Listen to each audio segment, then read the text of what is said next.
You know, if you're a senior, it feels like you get 100 different opinions on exercise, right? Do this, don't do that. It can get really confusing, and picking the wrong workout, well, it's not just a waste of time, it can actually be dangerous. But what if there was a simple, clear, doctor-approved guide to staying strong, safe, and independent?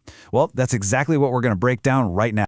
But first, let's get real about what's at stake here. Doctors are saying that a whopping 7 out of 10 seniors are, without even knowing it, choosing exercises that could do more harm than good. Exercises that could lead to a serious injury. That's a huge number, and it tells us we absolutely have to get this right. So this brings us to the big question, doesn't it? How can you find a fitness routine that actually protects your body, builds you up, and makes sure you can maintain your independence for years and years to come? Let's figure that out together.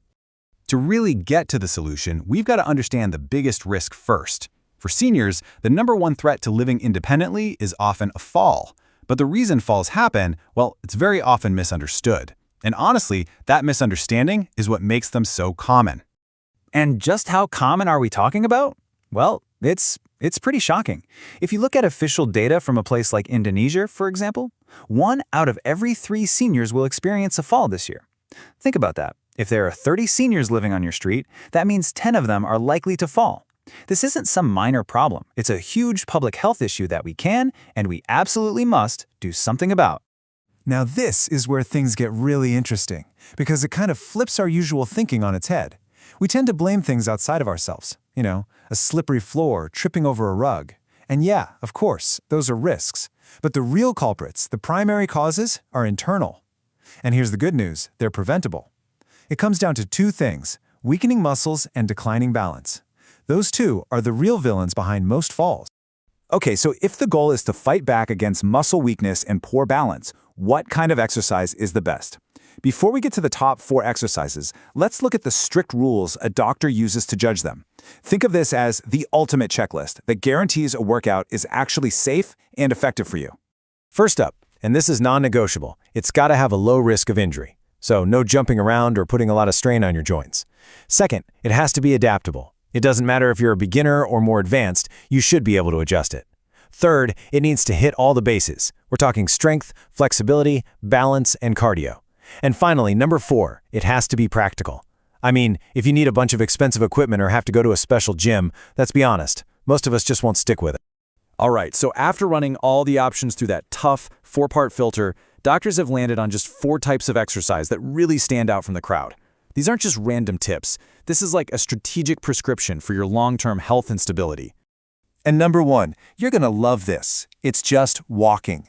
It's so beautifully simple. It's the most fundamental exercise on the planet, but don't let that fool you. The benefits are incredibly powerful.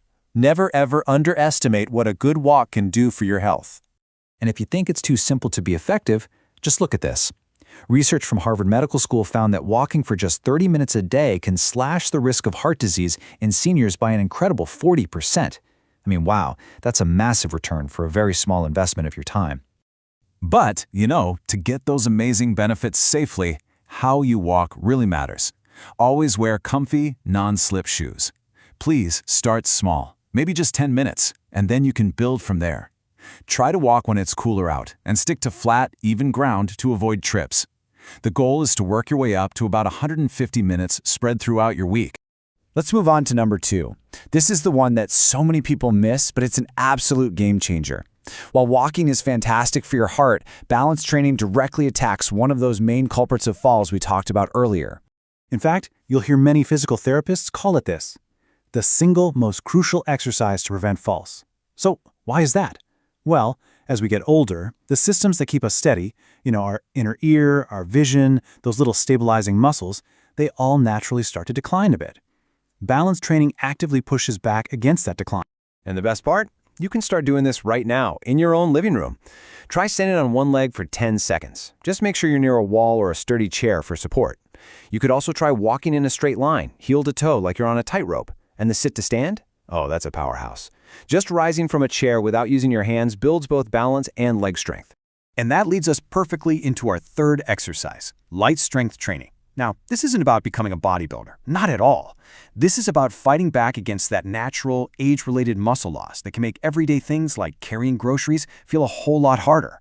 So there's a medical term for this, and it's really important to understand. Sarcopenia.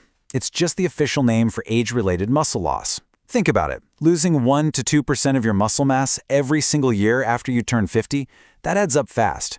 It's why getting out of a chair gets tougher. Light strength training is the #1 weapon to slow and even reverse that process. And again, you really don't need a fancy gym for this. That same sit-to-stand exercise is perfect for strength. Just do it for reps. You can use filled water bottles for simple arm and shoulder lifts. And wall push-ups are a fantastic, safe way to build upper body strength. Just aim to do these things 2 or 3 times a week and make sure you take a rest in between so your muscles can recover. All right, our fourth and final exercise. This one is kind of special because it wraps everything we've talked about into one beautiful package. Tai Chi. People sometimes call it meditation in motion, and for a very good reason. It brings together physical movement with real mental focus. Now, what I love about this is how it shows you that Tai Chi is a true multitasker, right? Its slow, flowing movements are an amazing workout for your balance, your strength, and your flexibility, all while you have to stay mentally focused. It's basically a complete workout packed into one single activity. And the results? They speak for themselves. Major medical studies have found that practicing Tai Chi regularly can cut the risk of falls in seniors by up to 50%. I mean, that is one of the biggest preventative effects ever recorded for any single type of exercise. It's just incredible. Okay, so we have our Fantastic Four: walking, balance training, light strength work, and Tai Chi. The big question now is, how do you actually turn all this great information into a real, sustainable weekly routine? Let's map out a simple plan. This chart just lays it all out so perfectly. Look at how these 4 exercises work together to cover all your bases. Walking and Tai Chi have your cardio covered. Pretty much all of them help with balance and strength, and Tai Chi is just amazing for flexibility. You don't have to do all 4 every single day, but by mixing and matching them throughout your week, you create a truly complete and balanced fitness plan. But listen, and this might be the most important thing I say today. Please don't feel overwhelmed by all this. You do not have to start all 4 things at once. The best exercise isn't the hardest one or the longest one, it's the one you actually do consistently. So just pick one. Just one to start with this week. Maybe it's a 10-minute walk. That is a perfect start. And that really leaves us with one final question to think about. This isn't about some massive, sudden change overnight. It's about taking one small, manageable step today that the future you will be so grateful for. So, what's it going to be? What's your one small step?